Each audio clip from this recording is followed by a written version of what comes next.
Russia is crushing the Great Reset, all as more and more media outlets admit that the New World Order is imploding.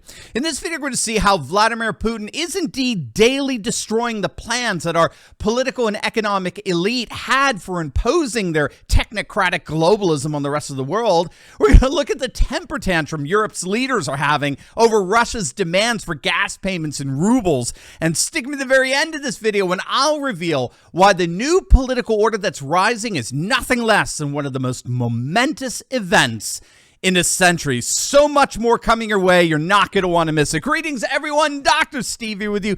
Great to be with you as always. I am your daily fake news antidote. So come on into your Patriot Professor's Den where I help you to think better so you can feel better in these crazy and turbulent times. So if you haven't already done so, you know what to do. Make sure to smack that bell and subscribe. Before we begin, as many of you know, we recently launched a brand new initiative called Change America, which enables ordinary patriots to do extraordinary things. It's a program that makes it possible for you to help unseat rhinos and support patriot candidates for office and all kinds of patriot causes just by simply doing your daily grocery shopping. You can back America First candidates by simply going out to eat.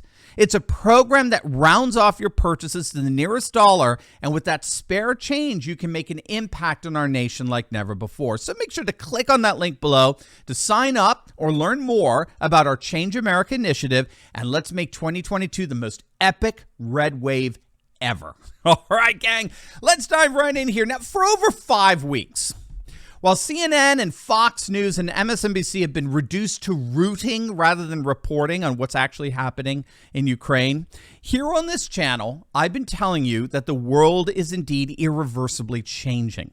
The world order, particularly the neoliberal globalist world order, owned and operated by the demons at Davos and the dolts in DC, that world order is crumbling to the ground like we never imagined just 6 weeks ago. And it is.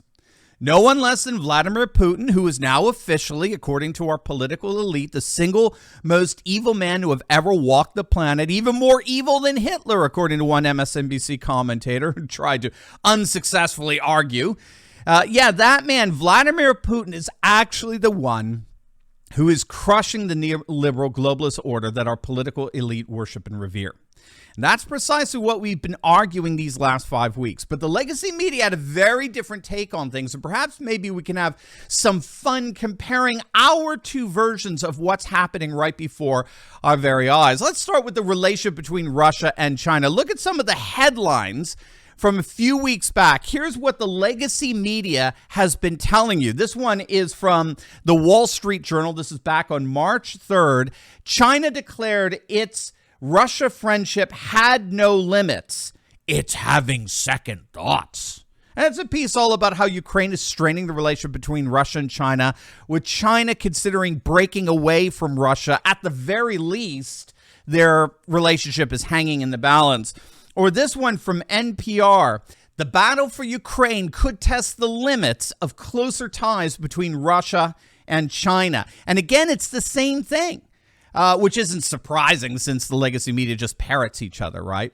This is basically what the legacy media has been saying in tandem with each other over the last few weeks. The globalist world order is too tantalizing. It's too important for China to lose over the dumb old hick Russia. China is not going to pick old knuckle dragon Putin over the wealth and prestige of Wall Street. That's what all of these legacy media outlets were reporting just 3 weeks ago. Now, on this channel, I was telling you that we can expect Russia and China's already close relationship to grow even closer as a result of Ukraine. And that's because Ukraine isn't about Ukraine. Ukraine isn't about Ukraine. It's not about an illegal military invasion of a foreign nation. Ukraine is a clash between two fundamentally opposed world orders. An old, decrepit, woke, liberal globalist order that's on its last legs, led by a U.S. president who doesn't know where or who he is half the time, and a new confident and bold post-globalist traditionalist and civilizationist order that sees itself as the future. And China is thoroughly on the side of the new post-globalist order, as is Russia, of course, and so the relationship would only strengthen as a result of Ukraine. Well, what do you know? This past weekend, we actually had the Russian Foreign Minister Sergei Lavrov meeting with Chinese Foreign Minister Wang Yi. And here's the headline from their meeting. China, Russia stand firm in new fair multipolar order. Well, what do you know? And here's the readout. Quote, Russia's Foreign Minister Sergei Lavrov has flown to China to engage in mutual discussions with China's Foreign Minister Wang Yi. The meetings have huge geopolitical significance and are part of a process that will remold global geopolitics.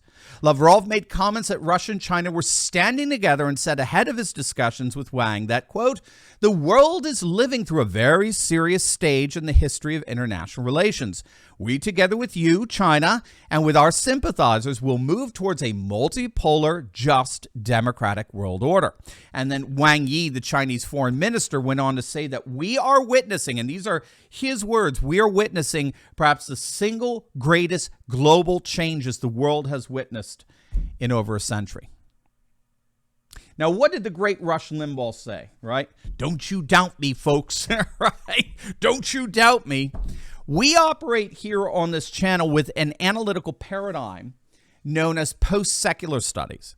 And that sees the old liberal globalist world order collapsing and a new conservative, new traditionalist civilizational age rising. That emphatically is not the analytical paradigm of the Wall Street Journal or NPR or the New York Times or even Fox News for that matter. And so that's why they keep consistently getting what's happening here with Ukraine so embarrassingly wrong. Now, this talk of a multipolar world, which Lavrov and Yi are building here, really is key in relation to understanding what's called the Great Reset. Okay, now the Great Reset is a name given to the 50th annual meeting of the World Economic Forum in Davos, headed by Klaus Schwab, where all the world's power brokers, politicians, billionaires like Soros, all get together and basically plot how they're going to better manage the world.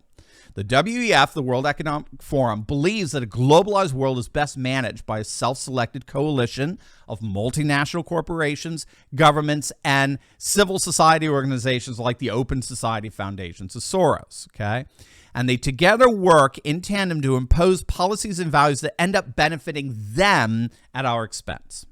And the Great Reset involves strategizing how the pandemic restrictions could be used to intensify their managerial rule effectively over the entire world. And the system that allows the political class in Davos to manage the world is what's called a unipolar system. It's a world characterized by a single pole of power, which does in effect constitute a single worldwide government. Again, it's complex. It's a coalition of powers, primarily Western powers in Davos and DC and Brussels and Wall Street, that collectively rule the so-called rules-based international order. And what Lavrov and Yi stated in no uncertain terms is that that world order, that unipolar world order, as far as they're concerned, is dead. That world order has come to an end, and a new multipolar world, a world of many different power centers, particularly embodied in civilization states like Russia and China and India, that world is emerging. And in my view, that's how we have to understand this temper tantrum that Europe is throwing over Putin requiring Europe to pay for their gas in rubles. Now, remember, Europe gets 40% of its gas, 20% of its oil from Russia. And Europe has also sanctioned its own euro, its own currency, against Russia, freezing the Russian central bank's foreign assets in the hopes of sinking the ruble. And so obviously Putin is going to require European nations to pay for their gas in rubles. And here's how particularly France and Germany responded. This is from France 24. Russian President Vladimir Putin announced Thursday that all EU purchases of Russian gas must be made in rubles starting April 1st, a demand immediately rejected by French and German officials who said they were preparing for a possible halt in Russian supplies. Europe will not be blackmailed by Putin, Germany's economy minister said. Europe will not be blackmailed. This is the most hypocritical comment I think I've ever heard uttered on a world leader's lips. We will not be blackmailed. What the hell are sanctions? What are sanctions? Sanctions are a form of freaking blackmail. Do this or else. So think about it. Why? Oh, why would Putin allow Europe to pay Russia in a currency, the euro, that's being used to sanction Russia, to freeze Russia's European assets. It's insane. And this is exactly what Russian officials are saying. Why would anyone expect Russia to be paid in a currency that's currently being used to sanction us? Europe pays for their gas in euros and then turns around and freezes Russians from being able to access their euros. Who could possibly even remotely take seriously those demands? Well, ideological idiots running Europe right now are expecting precisely that, and they really are a parody of repulsiveness. And again, to watch the mainstream media just cheerlead this, it's so bizarre. I mean, the legacy media are rooting. They're not reporting. What do you think Russia's going to do here? Do you actually think Russia needs Europe? China and India together have a voracious appetite for Russia's oil and gas, and they're happy to pay in any currency other than the dollar or the euro. Obviously, Putin's holding all the cards here, but don't tell that to the cheerleaders in the legacy media. I mean, really, it's just so embarrassing is what passes as news coverage today. Absolutely embarrassing. Remember, the legacy media is rooting not just against Russia. Remember this. They're rooting for the Great Reset. They're rooting for the New World Order. Here's another one for you. Look at this from February from Vice. The ruble has collapsed. Here's what it means for Russia. Again, this is about 5 weeks ago. And this is all we've been hearing for weeks now. The ruble's collapsing. The ruble's collapsing. Russians don't know what to do. Putin's in for it. He's a goner. He's a done.